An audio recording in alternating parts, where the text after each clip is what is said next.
Pemerintah Provinsi Jambi kembali menutup sementara operasional batubara menjelang Idul Adha 1444 Hijriah. Jelang pemilu 2024, baru 19 orang bacalek yang memenuhi syarat Fermin di Kabupaten Sarolangun. Satu unit rumah di seberang terbakar, kerugian mencapai puluhan juta rupiah.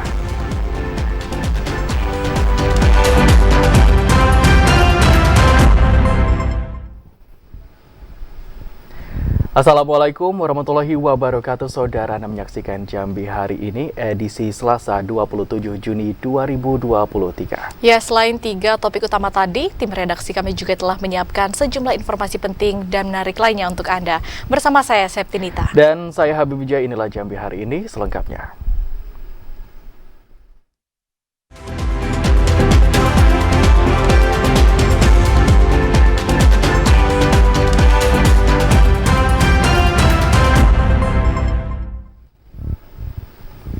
Kita awali Jambi hari ini, Saudara. Pemerintah Provinsi Jambi kembali menutup sementara operasional angkutan batubara, dan penutupan itu dilakukan untuk memberi kelancaran dan kenyamanan masyarakat dalam merayakan Idul Adha 1444 Hijriah. Pemerintah Provinsi Jambi kembali menutup sementara operasional angkutan batubara. Penutupan operasional angkutan batubara itu dilakukan usai Pemprov Jambi melakukan koordinasi dengan Ditlantas Polda Jambi. Penutupan sementara operasional angkutan batubara itu dilakukan pada 27 hingga 30 Juni 2023. Para sopir angkutan batubara diminta patuh dan tidak nekat melintas di jalan nasional saat Idul Adha. Sekretaris Daerah Provinsi Jambi, Sudirman, mengatakan penutupan itu dilakukan untuk memberi kenyamanan dan kelancaran kepada umat muslim dalam merayakan Hari Raya Idul Adha tahun 1444 Hijriah. Bagian dari tradisi sebetulnya dalam rangka menyambut Hari Raya Idul Fitri maupun Idul Adha, itu angkutan batubara sementara dihentikan dulu. Ada perbedaan waktu, kalau Idul Fitri lebih lama rentangnya. Kita untuk Idul Adha ini mulai besok, itu mulai hari Selasa mulai kita hentikan, artinya H-2 ya. H-2, mudah-mudahan nanti setelah H+2 juga sudah bisa beroperasi lagi. Sampai kapan, Bang? Kita harapkan sih tidak terlalu lama lah, paling H-2 sama H+2 gitu. Nanti kita koordinasikan lebih lanjut dengan Pak Dirlantas ya, Polda, karena Dirlantas Polda yang punya kewenangan untuk itu. Sudirman menambahkan, ada perbedaan waktu penutupan sementara operasional angkutan batubara saat Idul Adha dan Idul Fitri. Perbedaan itu karena Hari Raya Idul Adha cenderung lebih singkat dan aktivitas masyarakat tidak terlalu ramai seperti Idul Fitri. Joko TVRI Jambi melaporkan. Saudara, BMKG memprediksi hujan akan melanda Provinsi Jambi hingga 1 pekan ke depan. Selain aktivitas gelombang atmosfer Rossby ekuator di wilayah Sumatera, hujan juga dipengaruhi adanya pertemuan angin di Samudra Hindia Barat Lampung hingga Bengkulu. Badan Meteorologi, Klimatologi, dan Geofisika atau BMKG memprediksi 1 pekan ke depan, Provinsi Jambi masih dilanda hujan dengan intensitas sedang hingga lebat disertai petir dan angin kencang. Hujan itu disebabkan adanya aktivitas gelombang atmosfer Rossby ekuator yang aktif di wilayah Sumatera, serta adanya pertemuan angin di Samudra Hindia Barat Lampung hingga Bengkulu. Kondisi itu mampu meningkatkan potensi pertumbuhan awan hujan di wilayah Jambi. Tingginya potensi hujan itu, masyarakat dihimbau untuk tetap waspada dan berhati-hati pada saat beraktivitas di luar rumah seperti berlindung di bawah pohon rindang. Tidak hanya itu, masyarakat juga diminta untuk mengantisipasi terjadinya banjir dan tanah longsor serta angin kencang. Meski curah hujan meningkat, namun masyarakat tetap dihimbau untuk tidak membakar hutan dan lahan. Asar TVRI Jambi melaporkan. Saudara, sebanyak 42 kasus tindak pidana kejahatan diungkap polisi selama 2 bulan terakhir. Dari puluhan kasus tersebut, kasus pencurian masih mendominasi kasus kejahatan di Kota Jambi. Polresta Jambi menggelar rilis ungkap kasus kriminalitas yang terjadi di Kota Jambi. Dalam waktu 2 bulan terakhir, polisi mengungkap 42 kasus kejahatan dengan 50 tersangka. Dari jumlah itu, kasus pencurian mendominasi kasus kejahatan di Kota Jambi mencapai 35 kasus. Selain itu, polisi juga berhasil mengungkap kasus prostitusi daring di salah satu hotel. 4 orang pelaku dan 1 orang mucikari diamankan dalam kasus prostitusi. Petugas juga menyita barang bukti sepeda motor dan mobil, alat kontrasepsi, dan uang dari hasil kejahatan. Pengungkapan kasus nomor yang kita ungkap periode bulan Mei sampai dengan bulan Juni, periode 2 bulan belakangan ini sengaja kita rilis dalam rangka menyambut ulang tahun Bayangkara ke-77, di mana Polresta Jambi dalam hal besar reskrim dan jajaran selama periode 2 bulan ini kita telah mengungkap sebanyak 42 kasus dengan 50 tersangka dan 4 korban tindak pidana perdagangan orang.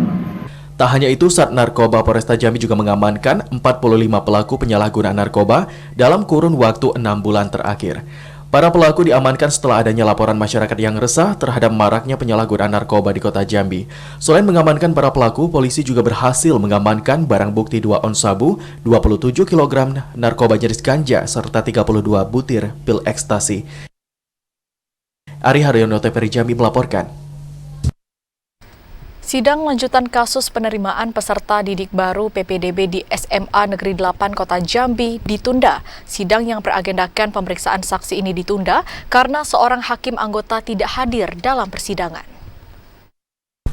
Sidang lanjutan kasus dugaan korupsi penerimaan siswa baru di SMA Negeri 8 Jambi kembali digelar pada Senin kemarin. Sidang lanjutan itu beragendakan pemeriksaan 4 orang saksi dari pegawai dinas pendidikan. Meski saksi telah dihadirkan, namun sidang lanjutan terpaksa ditunda majelis hakim. Penundaan sidang lanjutan itu dikarenakan seorang hakim anggota tidak hadir karena sakit. Putusan itu diambil setelah adanya kesepakatan antara jaksa penuntut umum dan penasehat hukum yang meminta persidangan ditunda. Sidang akan kembali dilanjutkan pada 5 Juli mendatang. Sidang ditunda karena salah satu anggota majelis sakit. Ya, kita tunda sampai hari Rabu. Semestinya hari ini agendanya apa, Pak? Pemeriksaan saksi. Saksi yang dihadirkan oleh jaksa. Itu aja. Dari dinas pendidikan ya? Dari tadi yang itu di dinas pendidikan. Ada 4 tadi ya. Ada 4 yang semuanya dari dinas pendidikan. Menurut informasinya. Itu aja.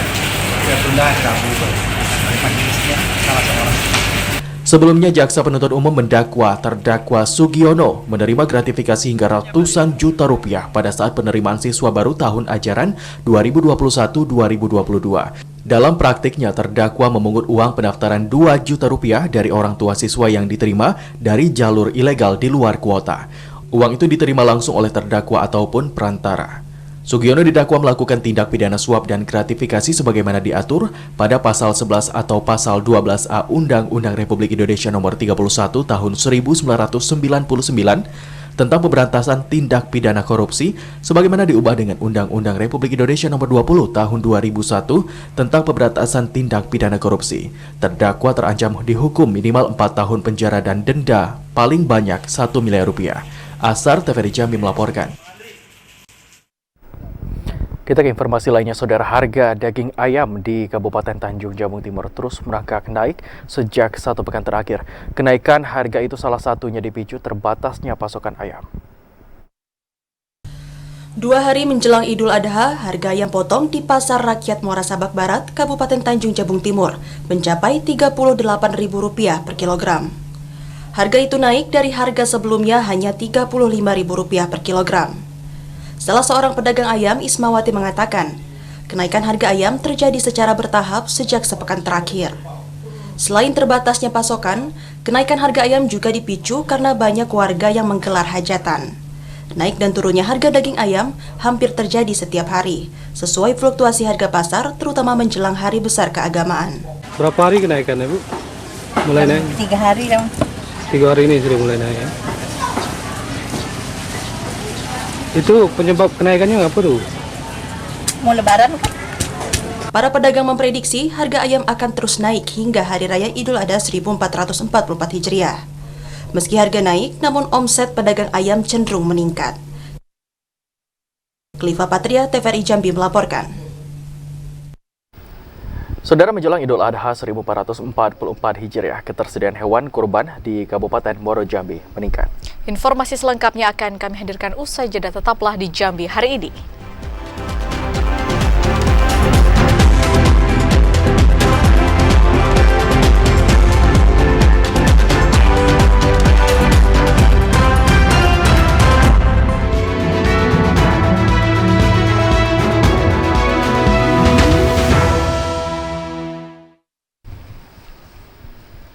Anda kembali bergabung bersama kami di Jambi hari ini dalam segmen menuju pemilu 2024.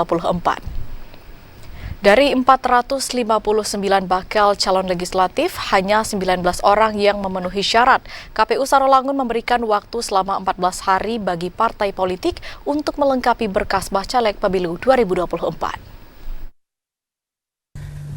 19 bacalek DPRD Sarolangun yang memenuhi syarat itu, 9 orang diantaranya berasal dari PKB. 9 orang itu terdiri dari 3 orang daerah pemilihan Sarolangun 2, 4 orang dari Dapil Sarolangun 3, dan 2 orang dari Dapil Sarolangun 4. 3 bacalek lainnya berasal dari PDI Perjuangan, masing-masing dari Dapil Sarolangun 1, Sarolangun 3, dan Sarolangun 4. Sedangkan 7 bacalek lainnya berasal dari Partai Nasdem, terdiri dari daerah pemilihan Sarolangun 1, Sarolangun 2, Sarolangun 3, dan Dapil Sarolangun 4. Komisioner KPU Sarolangun Divisi Teknis Penyelenggara Ari Wibowo mengatakan, ratusan bacalek yang belum memenuhi syarat itu dikarenakan dokumen yang menjadi syarat belum seluruhnya diunggah dan dilengkapi di silon, termasuk salinan dan legalisir ijazah maupun surat kesehatan dan lain sebagainya. Dari 3 partai, PKB, Nasdem, sama PDI. PKB 9 caleg, Nasdem 7 caleg, dan PDI 3 orang. Itu tidak memenuhi syarat ya? Itu yang memenuhi syarat. Selebihnya dari 459 itu belum memenuhi syarat. Baru 19 orang yang memenuhi syarat. Nah, dari itu kami mengasih waktu sekitar 14 hari untuk masa perbaikan. Ari Wibowo menambahkan banyaknya bacalek yang masuk kategori belum memenuhi syarat itu juga dikarenakan pada saat pendaftaran masih gambang antara pemilihan profesional terbuka dan tertutup. Edi Kusnadi, TVRI Jambi melaporkan. Sebanyak 814 bakal calon legislatif DPRD yang mendaftar di KPU Provinsi Jambi dinyatakan belum memenuhi syarat atau BMS. Pengurus partai politik dihimbau untuk segera menindaklanjuti hasil verifikasi administrasi bacalek. Berdasarkan hasil verifikasi administrasi berkas bakal calon legislatif yang dilakukan KPU Provinsi Jambi, dari 917 bacalek yang mendaftar, 814 berkas bacalek diantaranya dinyatakan belum memenuhi syarat.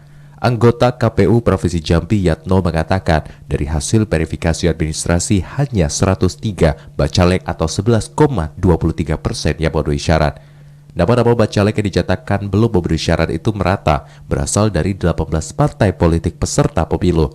Tak hanya legalisir ijazah, banyaknya bacalek yang dinyatakan belum memenuhi syarat juga karena tidak melengkapi surat keterangan kesehatan, surat keterangan dari pengadilan, dan lainnya. Yatno menghimbau agar pengurus partai politik segera menindaklanjuti hasil verifikasi administrasi, baik persyaratan maupun penyelesaian data bacalek ganda. Hasilnya itu sudah kita sampaikan ke peserta pemilu untuk pemilihan anggota DPRD itu diserahkan ke partai politik masing-masing melalui ketua pengurus atau itu ya. Partai politik wajib memperbaiki ataupun melengkapi persyaratan bacalek yang belum memenuhi syarat mulai 26 Juni hingga 9 Juli 2023. Andri Wijaya, TVRI Jambi melaporkan.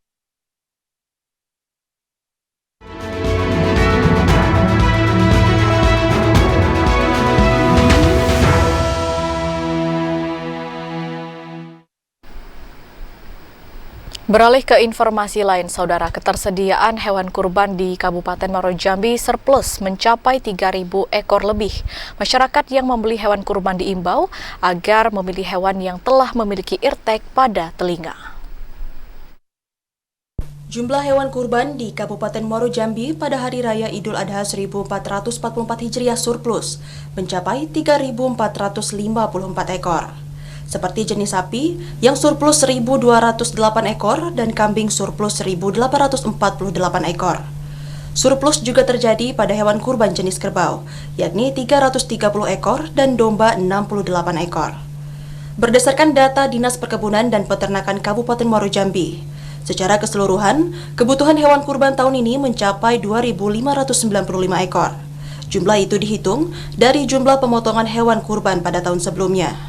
Sementara jumlah ketersediaan hewan kurban pada tahun ini mencapai 5.712 ekor. Di penangkaran itu sudah dilabel, berarti ternak yang sehat itu sudah diberi label sehat, ada keterangan sehat dari tim dokter kami, tim dokter kesehatan kami kan, dokter hewan, Nah kemudian ternak yang layak untuk dijual sebagai hewan kurban itu sudah diberi AirTag, tanda di telinga bahwa ini ternak sudah layak dan pas untuk dijual gitu. Samsul Bahari menambahkan, ketersediaan hewan kurban pada tahun ini juga meningkat dibandingkan tahun sebelumnya, yakni mencapai 3.920 ekor. Meski ketersediaan hewan kurban melebihi kebutuhan, namun daya beli masyarakat pada tahun ini jauh berkurang. Penurunan daya beli masyarakat itu diduga karena dipengaruhi naiknya harga hewan kurban. Azam Afnan, TVRI Jambi melaporkan. Di sisi lain, Saudara, pemerintah Kota Jambi menyiapkan sebanyak 6 ton daging sapi beku untuk kebutuhan masyarakat menjelang Idul Adha. Dan upaya itu dilakukan untuk mengantisipasi kekurangan pasokan daging menjelang Idul Adha. Pemerintah Kota Jambi menyiapkan 6 ton daging sapi beku untuk kebutuhan masyarakat menjelang Idul Adha tahun 1444 Hijriah. Daging beku itu disiapkan untuk mengantisipasi adanya lonjakan harga daging sapi segar di pasar tradisional. Wakil Wali Kota Jambi Maulana mengatakan, daging beku itu disiapkan untuk menutupi kekurangan daging sapi segar yang dibutuhkan masyarakat menjelang Idul Adha. Daging beku itu dijual di kantor Bulog Provinsi Jambi. Dalam waktu dekat bakal ada daging beku lagi yang akan masuk ke Kota Jambi. Saya dapat laporan dari Bulog, kita punya 6 ton stok daging beku yang bisa dikonsumsi oleh masyarakat. Nanti bakal datang lagi. Bisa lebih murah, terkendali dibanding dengan daging segar. Dan ini bisa memenuhi kebutuhan kekurangan dari hewan yang bisa kita potong. Maulana memastikan pasokan daging sapi di Kota Jambi cukup untuk kebutuhan Idul Adha mendatang. Banyaknya masyarakat yang berkurban saat Idul Adha akan menutupi jumlah ketersediaan daging sapi segar. Joko, TVRI Jambi melaporkan. Diduga akibat arus pendek listrik, satu unit rumah di kawasan Jalan Haji Ibrahim, seberang Kota Jambi, Selasa siang terbakar. Beruntung tidak ada korban jiwa dalam insiden ini, namun kerugian ditaksir mencapai puluhan juta rupiah. Satu unit rumah di kawasan Jalan Haji Ibrahim, RT 002, Kelurahan Ulu Gedong, Kecamatan Danau Teluk, seberang Kota Jambi, Selasa siang terbakar. Terlihat melalui video amatir, api dengan cepat menghabiskan sebagian rumah yang mayoritas terbuat dari material semi permanen. Kebakaran itu diduga disebabkan adanya percikan api dari aliran listrik di dalam bangunan. Api baru dapat dipadamkan setelah petugas damkar mengerahkan sejumlah unit mobil damkar ke lokasi kejadian. Kadis Damkar Kota Jambi Mustari melalui pesan singkat membenarkan adanya kebakaran rumah tersebut. Beruntung, api dapat segera dipadamkan sebelum meluas ke rumah warga sekitar. Meski tidak ada korban jiwa dalam insiden itu, namun korban ditaksir mengalami kerugian hingga puluhan juta rupiah. Ashar, TVRI Jambi melaporkan. Saudara, usai jeda kami akan kembali dengan sejumlah informasi penting lainnya dalam segmen advertorial. Di antaranya Gubernur Jambi Al-Haris hadiri peluncuran gerakan pangan murah di kantor Bupati Batanghari.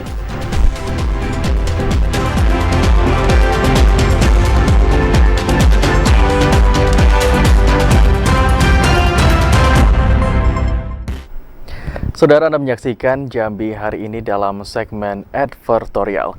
Pemerintah Provinsi Jambi bersama pemerintah Kabupaten Batanghari menghadiri peluncuran gerakan pangan murah. Dan kegiatan yang digelar di halaman kantor Bupati Batanghari itu bertujuan untuk mencegah terjadinya inflasi pangan.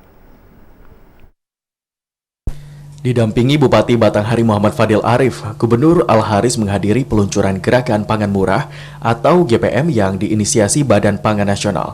Pada kegiatan yang digelar di halaman kantor Bupati Batanghari itu, Al-Haris mengecek ketersediaan pangan yang diperjualbelikan. Selain membantu masyarakat mendapatkan pangan murah, GPM juga bertujuan untuk mencegah terjadinya inflasi pangan jelang Idul Adha. Gubernur Al-Haris mengatakan alasan Batanghari dijadikan lokasi peluncuran GPM dikarenakan letak wilayahnya yang berada di tengah Provinsi Jambi sehingga sangat perlu dijaga kestabilan harga pangan dengan kabupaten kota lainnya. Al-Haris berharap GPM mampu mengendalikan harga pangan agar tidak terjadi gejolak dan menurunkan inflasi di Provinsi Jambi. Kita berharap bahwa kondisi Indonesia ini tetap stabil pangan kita. Maka Satgas Pangan dari semua wilayah kabupaten kota harus terus berkomitmen bagaimana semua barang-barang konsumsi rumah tangga ini semuanya ada dan kecukupannya tersedia dan Bulog juga terus menyiapkan, juga ada Bank Indonesia yang juga ikut mengatur semuanya. Nah, demikian kita berharap kondisi Jambi stabil, pangan juga stabil, harga-harga juga stabil. Al-Haris menambahkan, Provinsi Jambi bersama Bulog akan tetap berkomitmen menjaga ketersediaan bahan pokok agar masyarakat tidak sulit mendapatkan bahan pangan untuk dikonsumsi. Sejumlah kebutuhan pokok dijual dalam peluncuran gerakan pangan murah itu seperti 10 ton beras SPHP Bulog, beras kita premium 200 kg, minyak kita 360 liter, gula pasir 600 kg, serta tepung terigu 240 kg. Tidak hanya dari pemerintah, beberapa bahan pangan hasil tanaman petani lokal juga diperjualbelikan pada kegiatan GPM ini seperti sayur mayur, cabai, bawang merah dan putih, telur, dan buah-buahan. Adi Juniawan, TVRI Jambi melaporkan. Saudara, Pemkab Batanghari tengah berupaya mendorong peran serta petani lokal untuk memaksimalkan hasil panen tanamannya dijual ke pasar. Upaya itu dilakukan untuk menjaga stabilitas harga pangan di Kabupaten Batanghari. Di sela kegiatannya mendampingi Gubernur Jambi pada peluncuran gerakan pangan murah atau GPM Senin kemarin, Bupati Batanghari Muhammad Fadil Arif mengatakan meski kondisi harga sejumlah bahan pangan di Batanghari masih fluktuatif, namun hal tersebut masih normal. Untuk menjaga stabilitas harga pangan itu, pihaknya saat ini terus mendorong peran serta petani-petani lokal untuk memaksimalkan hasil panennya. Salah satu dukungan yang dilakukan pemerintah Kabupaten Batanghari yakni dengan melibatkan penyuluh tangguh di mana berperan dalam melakukan sosialisasi sekaligus memberikan pengetahuan kepada para petani terkait penentuan jarak musim tanam agar pasokan bahan pangan ke pasaran dapat berkelanjutan. Pertama, bagaimana kita mengatur jarak tanam jarak tanam sehingga pasokannya berlangsung kontinu. Nah, ini kan di cabai ini kemarin karena pasokannya besar, harganya jatuh, petani merugi. Kemudian seiring waktu mereka masa rugi, maka dijedahlah jarak tanamnya. Ini sedang transisi. Nah, tapi insya Allah nanti mereka panen, ini harga akan kembali normal ya. Kecuali ada satu yang agak sulit kita kendalikan, yaitu harga daging ayam bukas dan telur, karena memang tidak ada produksinya di Kabupaten. Muhammad Fadil Arif menambahkan saat ini ada beberapa bahan pangan lokal yang berangsur dijual di pasaran seperti beras, cabai merah maupun rawit, dan sayur mayur. Meski belum dapat dipasok dalam jumlah banyak, namun upaya itu diyakini telah mampu menstabilkan harga barang. Terdapat beberapa bahan pokok yang harganya cukup sulit dikendalikan, yakni daging ayam dan telur. Ade Juniawan, TVRI Jambi melaporkan. Bupati Bungo Masuri mengikuti peluncuran gerakan pangan murah serentak secara nasional. Peluncuran gerakan pangan murah yang dilakukan secara Zoom meeting itu bertujuan untuk mendukung program nasional. Gerakan pangan murah merupakan upaya Badan Pangan Nasional dalam rangka stabilisasi pasokan dan harga pangan serta pengendalian inflasi. Selain menggandeng Dinas Ketahanan Pangan, BUMN Pangan, BUMD Pangan, Gerakan Pangan juga menggandeng petani, peternak, poktan, gapoktan, dan pelaku usaha pangan lainnya untuk menyediakan komoditi pangan yang dibutuhkan masyarakat. Gerakan Pangan Murah resmi diluncurkan Badan Pangan Nasional secara serentak yang diikuti oleh gubernur dan kepala daerah di seluruh wilayah kabupaten kota, tak terkecuali Bupati Bungo Masyhuri secara virtual. Bupati Bungo Masyhuri mengatakan, gerakan pangan murah adalah isu nasional yang indikatornya pengendalian inflasi yang disumbang oleh sektor pangan. Tak hanya itu, gerakan pangan murah juga dilaksanakan dalam rangka stabilisasi pasokan dan harga pangan menjelang Idul Adha 1444 Hijriah.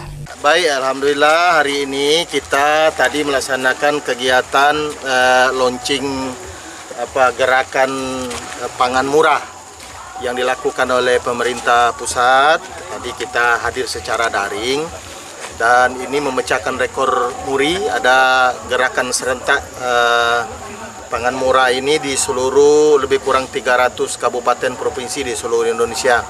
Pada Zoom meeting, gerakan pangan murah dan koordinasi pengendalian inflasi daerah juga ditekankan pentingnya program stop boros pangan dan urgensi pengeluaran food loss and waste. Gerakan pangan murah ini diselenggarakan di 341 titik di 300 kabupaten kota se-Indonesia. Mukriandi, TVRI Jambi melaporkan. Saudara, Bupati Bungo Masyhuri resmi meluncurkan Gerakan Pangan Murah Nasional secara serentak. Kegiatan yang diinisiasi Badan Pangan Nasional itu diikuti antusias masyarakat yang ingin membeli sembako.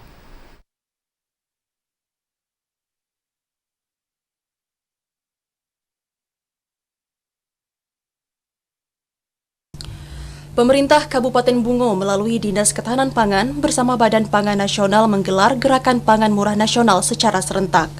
Di Kabupaten Bungo, Gerakan Pangan Murah diluncurkan Bupati Bungo Masyhuri dan OPD terkait.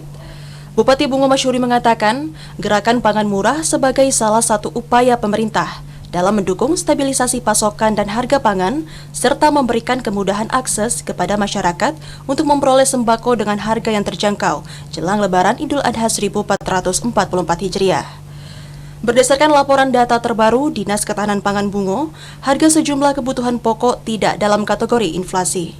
Persoalan pangan erat kaitannya dengan laju inflasi di suatu daerah.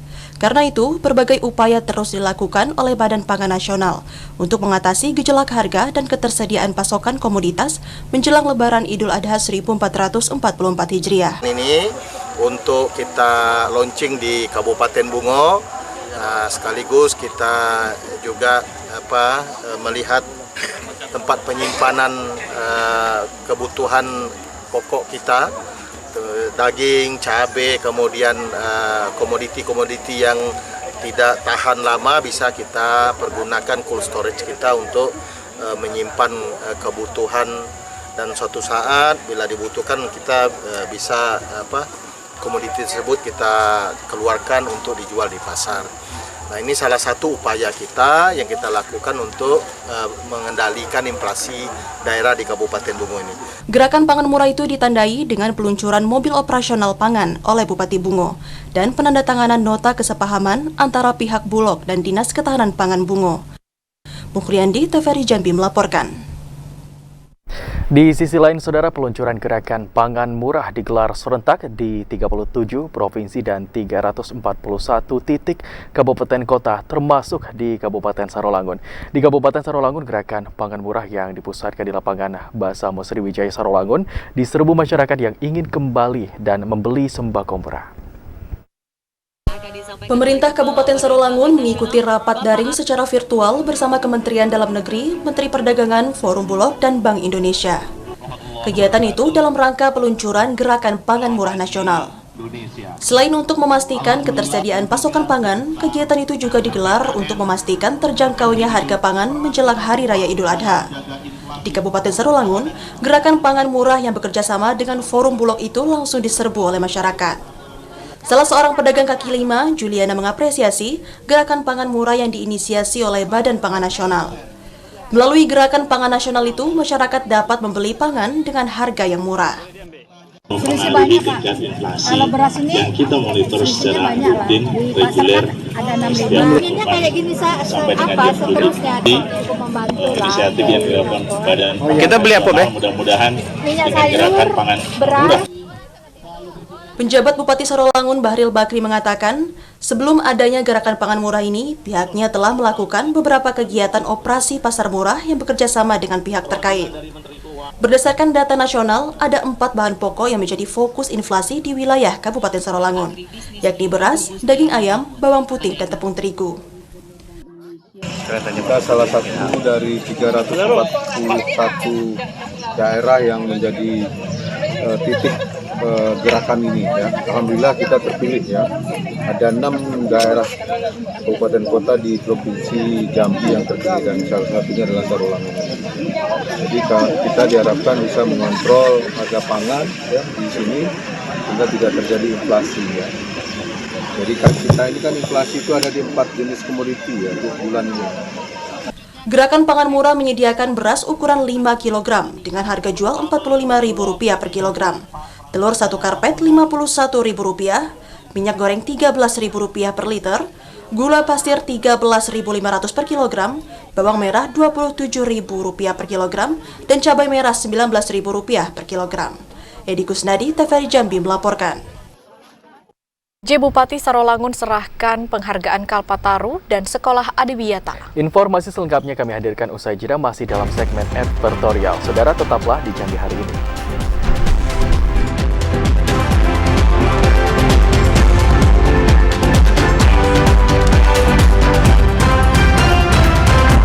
Terima kasih Anda masih bersama kami di Jambi hari ini, masih dalam segmen advertorial. Sekda Provinsi Jambi Sudirman resmi mengukuhkan pengurus Komite Ekonomi Kreatif Provinsi Jambi. Pengukuhan itu dilakukan untuk mendorong percepatan pengembangan ekonomi kreatif daerah. Sekretaris Daerah Provinsi Jambi Sudirman resmi mengukuhkan pengurus Komite Ekonomi Kreatif Provinsi Jambi. Sudirman mengatakan, pemerintah Provinsi Jambi memberikan perhatian serius bagi pengembangan ekonomi kreatif daerah.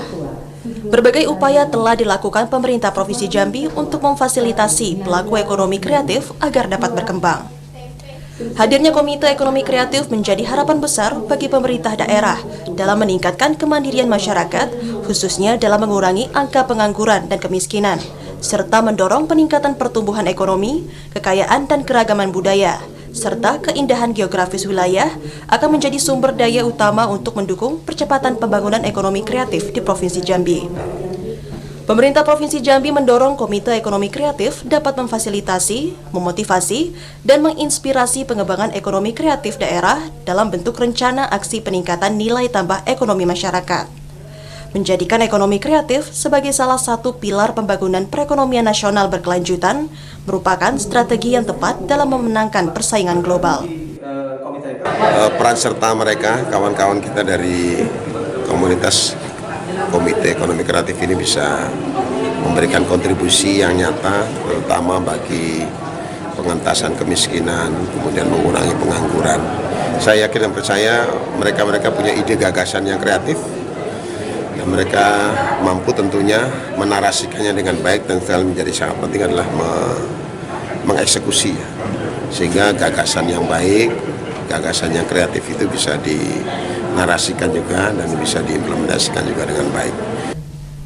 Sudirman berharap Komite Ekonomi Kreatif dapat segera bekerja dalam memfasilitasi percepatan pembangunan sektor ekonomi kreatif di Provinsi Jambi. Rendiarta, TVRI Jambi melaporkan.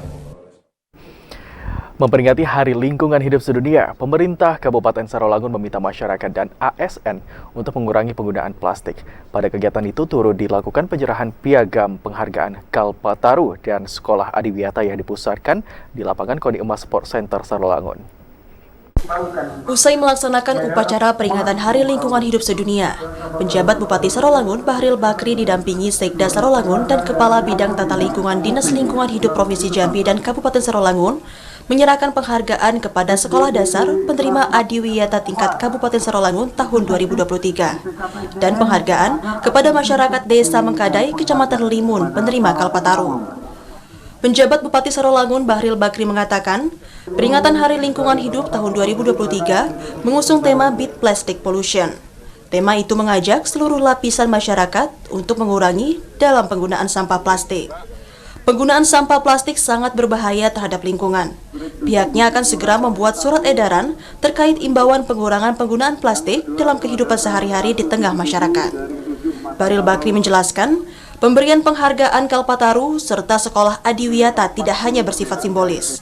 Masyarakat dan sekolah sebagai penerima penghargaan diminta untuk menjadi penggerak kesadaran dan kepedulian, sekaligus sebagai pelopor untuk lebih berperan aktif dalam melindungi dan menjaga pengelolaan lingkungan hidup dan hutan adan.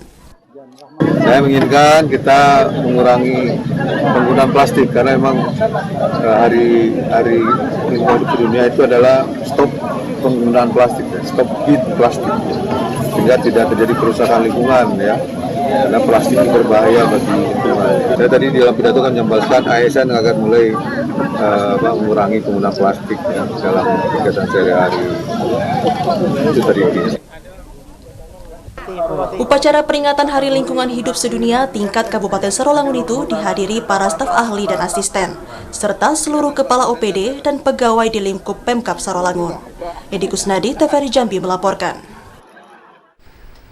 Asisten 2 Sekda Provinsi Jambi Johansyah mengikuti rakor pengendalian inflasi yang diselenggarakan Kemendagri melalui sambungan virtual. Rakor inflasi itu sebagai komitmen dan strategi dalam pengendalian inflasi. Asisten 2 Sekda Provinsi Jambi Johansyah kembali mengikuti rapat koordinasi pengendalian inflasi daerah yang diselenggarakan Kementerian Dalam Negeri melalui sambungan virtual. Dalam rakor inflasi pada minggu keempat bulan Juni atau jelang Idul Adha, harga komoditas bahan pangan di seluruh daerah relatif stabil. Pemerintah pusat hanya mewaspadai potensi lonjakan harga untuk komoditas daging ayam ras, telur ayam, serta beras yang belakangan ini masih berfluktuasi dan terjadi di sejumlah daerah di Indonesia.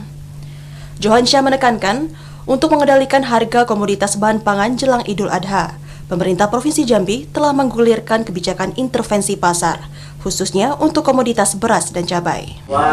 Nah, inflasi Jambi per bulan Mei kemarin itu angka kita kan secara year on year 3,44%, di bawah rata-rata nasional. Rata nasional kan 4% ya, dan kita termasuk peringkat 8 provinsi terendah se-Indonesia untuk penanganan inflasi.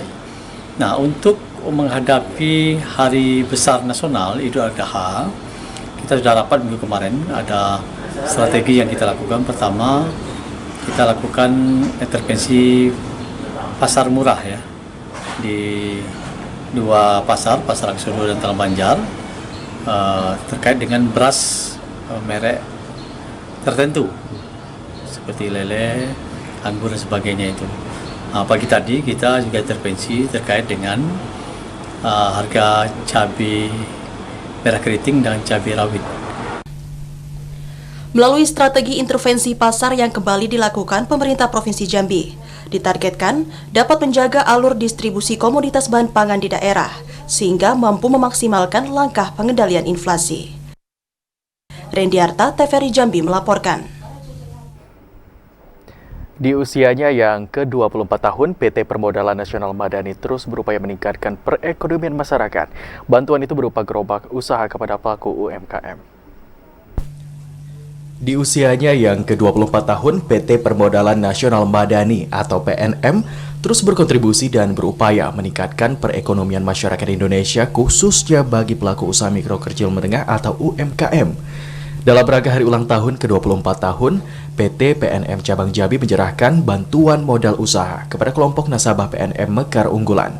Bantuan itu diserahkan langsung oleh pimpinan PNM Cabang Jambi Beni Satria Basri. Bantuan yang diberikan itu berupa gerobak usaha dan jajanan yang nantinya dapat dijadikan modal usaha di rumah sebagai tambahan penghasilan bagi nasabah.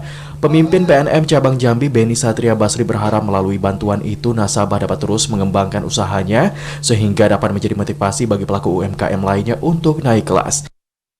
Kita serahkan bantuan untuk peralatan dan barang-barang untuk menunjang usaha nasabah berupa gerobak untuk Bu Warni. Jadi ibu ini adalah nasabah kita Mekar dan ketua kelompok dalam rangka HUT PNM, rangkaian HUT PNM yang ke-24 kita berikan bantuan peralatan usaha. Mungkin harapannya seperti apa, Pak? Harapannya dengan adanya program seperti ini, pertama itu meningkatkan perekonomian nasabah, meningkatnya usaha nasabah. Tadinya ibu berjualan mie ayam dan bakso yang dikelola oleh bapak, ibu di rumah usaha-usaha kecil-kecilan. Ini kita siapkan gerobaknya dan barang-barangnya. Tujuannya nanti supaya pendapatan keluarga semakin meningkat, ekonomi semakin membaik dan kesejahteraan semakin. Bantuan itu merupakan salah satu program dari PT PNM dalam mendukung pertumbuhan ultra, mikro, dan UMKM, di antaranya memberikan modal finansial, intelektual, dan sosial. Joko TVRI Jambi melaporkan. Labbaik Allahumma labbaik, labbaik la syarika laka labbaik, innal hamda wan ni'mata laka wal mulk la syarika lak. Anda berada dalam segmen Liputan Haji tahun 2023. Seluruh JCH asal Kabupaten Muaro Jambi yang telah tiba di Maktab Padang Arafah pada pukul 1 siang waktu Arab Saudi. Setibanya di Maktab, seluruh JCH langsung beristirahat sembari menunggu waktu wukuf di Arafah. Menjelang puncak ibadah haji yakni wukuf di Padang Arafah pada 9 Zulhijjah besok, seluruh jemaah calon haji asal Kabupaten Muaro Jambi yang tergabung kelompok terbang 23 mulai bergerak menuju Padang Arafah. JCH sudah bersiap sejak pukul 11 siang waktu Arab Saudi. Dalam perjalanan dengan menggunakan bus, para JCH melantunkan bacaan tarbiyah. Dari keterangan petugas kesehatan haji, setelah 1 jam lebih dalam perjalanan dari hotel atau tempat penginapan, akhirnya JCH tiba di tenda atau maktab di Padang Arafah. Setibanya di maktab, para JCH langsung beristirahat dan mengucapkan syukur telah tiba di Padang Arafah. Para JCH diimbau dapat beristirahat agar memiliki kondisi yang prima untuk menunaikan ibadah wukuf yang dilaksanakan pada 9 Zulhijjah besok. Fasilitas di maktab dilengkapi dengan klinik haji, kasur lipat, pendingin ruangan, dan toilet. Dengan fasilitas yang telah disiapkan itu, para tamu Allah ini dapat beristirahat dengan nyaman. Pada saat puncak ibadah haji besok, seluruh JCH berharap dapat beribadah secara maksimal dan dapat menunaikan semua rangkaian ibadah haji dengan lancar. Azam Afnan, TVRI Jambi melaporkan. Labbaik Allahumma labbaik لبيك لا شريك لك لبيك إن الحمد والنعمة لك والملك لا شريك لك. Kita beralih ke informasi lainnya, Saudara. Kabupaten Batanghari keluar sebagai juara pertama voli putra Pekan Olahraga Provinsi Jambi atau Porprov Jambi ke-23. Tim voli putra Batanghari menundukkan tim voli putra Muaro Jambi dengan skor 3-2. Pertandingan voli putra dan putri pada ajang Porprov Jambi ke-23 Senin sore memasuki babak final. Babak final voli itu mempertemukan tim voli putra Kabupaten Batanghari dan Muaro Jambi, serta tim voli putri Batanghari dan Kota Jambi. Sebelum bertanding, masing-masing tim melakukan pemanasan atau melakukan latihan fisik ringan. Berbeda dari Porprov sebelumnya, pada penyelenggaraan Porprov tahun ini, tim voli putra dan putri Batanghari masuk ke babak final. Ketua KONI Batanghari Tandri Saputra mengatakan, pihaknya telah menyiapkan berbagai program latihan untuk para atlet sebelum pelaksanaan Porprov Jambi ke-23. Tandri Saputra mengapresiasi tim voli putra dan putri Batanghari yang masuk ke babak final dan meraih juara pertama voli putra. Batanghari tim volinya yang putra mendapat juara 1, yang putri mendapat juara 2 ya. Kami ucapkan terima kasih kepada seluruh tim, terutama Pak Kapolres selaku Ketua Poli Kabupaten Batanghari, ada juga manajer Pak Sidik beserta seluruh pengurus dan atlet yang telah bekerja keras sehingga mendapat prestasi juara 1 dan juara 2 ini. Kami akhirnya dapat hasil yang kami inginkan selama ini, medali emas, karena selama ini Batanghari khususnya voli putra belum pernah dapat medali emas. Alhamdulillah akhirnya kami tercapai. Terima kasih. Kapten voli putri Kota Jambi Vivi Suherlin mengatakan, tak hanya fisik, tim voli putri Kota Jambi juga menyiapkan mental sebelum bertanding. Untuk menjaga ketahanan fisik, tim voli putri Kota Jambi rutin melakukan latihan sejak 2 bulan terakhir. Sekarang bicara tentang mental. Dari awal kita kalah sama Bungo. Terus tuh kita bangkit di semifinal, terus final ketemu Batanghari. Persiapan tim 2 bulan lebih, itu latihan terus setiap hari, bisa dibilang setiap hari. Tim voli putra Batanghari dan tim voli putri Kota Jambi keluar sebagai juara pertama cabang olahraga voli Porprov Jambi ke-23. Pada pertandingan final yang digelar di Gor Kota Baru itu, tim voli putra Batanghari mengalahkan tim voli putri Muaro Jambi dengan skor 3-2.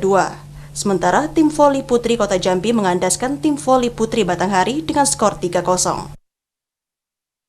Iwan Henry Adli, TVRI Jambi melaporkan.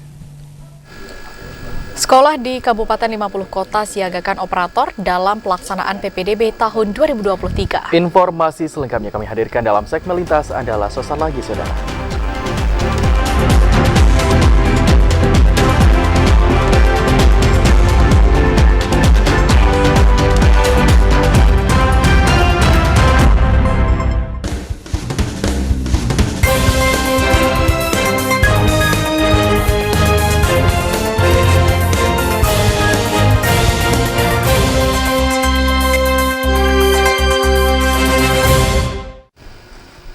Terima kasih Anda masih bersama kami di Jambi hari ini dalam segmen Lintas Andalas. Informasi dari Provinsi Sumatera Selatan, Saudara, ingin meraup keuntungan banyak. Seorang warga di Musi Banyuasin mengoplos minyak dengan pewarna menjadi BBM Pertalite. Modus tersangka itu berhasil dibongkar unit Reskrim Polsek Sungai Lilin, Kabupaten Musi Banyuasin.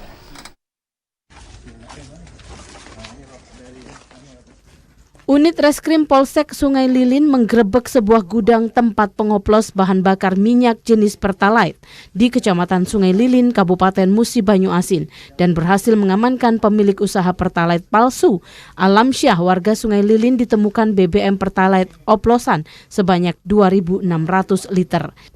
Di lokasi, tersangka memperagakan bagaimana mencampur minyak Pertalite oplosan tersebut dan dijual eceran di penjual minyak pinggir jalan. Kasat Reskrim Polres Muba AKP Morris Widiharto menjelaskan Pertalite oplosan ini dibuat dari minyak hasil penyulingan minyak di Desa Keluang dan dicampur pewarna hijau sehingga menyerupai BBM Pertalite. Usaha ini baru berjalan 2 tahun. Laporan dari masyarakat melalui bantuan polisi. Aplikasi bantuan polisi, di laporan tersebut terdapat gudang minyak. Jadi makanya anggota Satreskrim dan unit Reskrim Polsek Sungai Lilin langsung mendatangi TKP dan terdapat barang bukti, barang bahan bakar minyak. Di situ ada minyak putih dan ada barang bukti BBM yang sudah diberi warna hijau. Hal itu menyerupai dengan BBM jenis Pertalite. Akibat dari perbuatannya, tersangka dijerat pasal 54 Undang-Undang RI nomor 22 tentang minyak dan gas bumi. Dari Musi Banyu Asin, Iwan Arianto, TVRI Sumsel melaporkan. Dari Sumatera Selatan kita menuju Sumatera Barat. Saudara, sekolah menyiagakan operator untuk membantu proses pendaftaran PPDB. Upaya itu dilakukan agar tidak terjadi berbagai persoalan dalam PPDB pada tahun ini.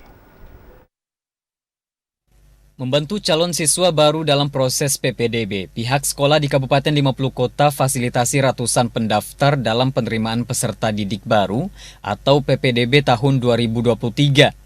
Hal tersebut dilakukan karena banyaknya keluhan pendaftar akibat jaringan jika mendaftar sendiri menggunakan handphone. Kendala jaringan telah dikeluhkan oleh pendaftar sejak dibukanya pendaftaran tahap pertama, yakni afirmasi dan perpindahan orang tua. Tahap kedua yakni prestasi, hingga saat ini tahap ketiga jalur zonasi atau tempat tinggal. Untuk itu pihak sekolah menyiapkan sejumlah komputer dan petugas untuk membantu pendaftar melakukan pendaftaran dan upload persyaratan pendaftaran.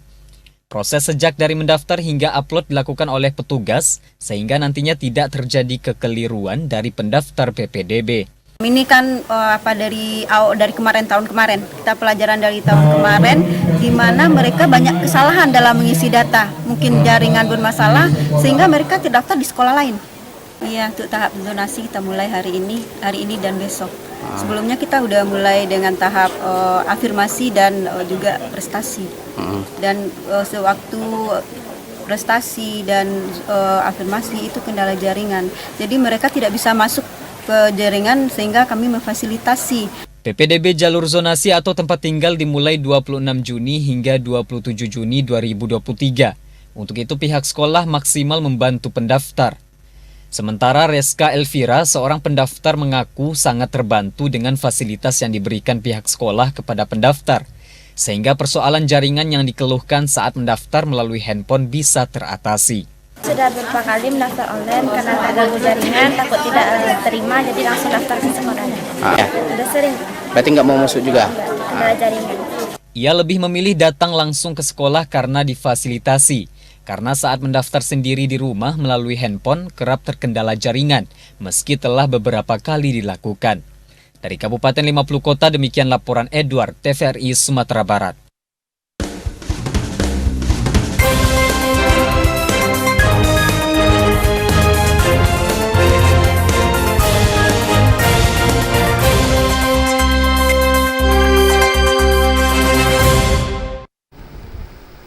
Saudara, informasi lintasan dalam tersebut menjadi penutup perjumpaan kita dalam Jambi hari ini. Terima kasih atas perhatian dan kebersamaan Anda. Saya Habib Wijaya. Dan saya Septinita bersama kerabat kerja yang bertugas undur diri. Wassalamualaikum warahmatullahi wabarakatuh dan sampai jumpa.